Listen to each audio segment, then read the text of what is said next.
Good morning friend. এই যে সকাল সকাল বসে পড়েছি টিফিন করার জন্য। আর এখানে ছোট বোনের মেয়েকে দেওয়া হয়েছে ভাত। ও ভাত ছাড়া অন্য কোনো কিছু খায় না, রুটি বা অন্য কোনো খাবার খায় না। তা যাই হোক, এখানে বড়দি হচ্ছে মাংস রান্না করছে। মোটামুটি আর সব রান্না কমপ্লিট হয়ে গেছে, মাংসটা হলেই হয়ে যাবে। আর এই যে শাশুড়ির ঘরটা ঢুকলে পরে মনটা কেমন যেন করে, ফাঁকা ফাঁকা লাগে আর কি। এইখানে থাকতেন, খাটটা অবশ্য ফেলে দিয়েছি। আর এই যে বিকেলবেলা ছোট বোন চলে যাচ্ছে, তাই ছেলে আবার একটু আগাতে যাচ্ছে। সব এক এক করে আর কি চলে যাচ্ছে। এই কেমন যেন লাগছে। এখানে আরও কেউ অনেকে রয়েছে, তা ননদরা তো আগেই চলে গেছে। আর এই যে এখানে একটু তাড়াতাড়ি করে চা ফা করে নিলাম, চা খেলাম, মেজ দিয়েও চলে যাবে। তাই সেই জন্য চা ঠা করা হলো মেজ দেওয়ার ছোটো পিসি।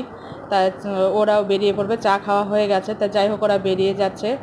তা যাই হোক, আমার ভিডিওটা দেখতে থাকুন। যদি আমার ভিডিওটা আপনাদের ভালো লেগে থাকে তাহলে একটা লাইক শেয়ার সাবস্ক্রাইব অবশ্যই করবেন। আমার চ্যানেলটার পাশে থাকবেন। ভালো থাকবেন, সুস্থ থাকবেন। টাটা, বাই, শুভরাত্রি।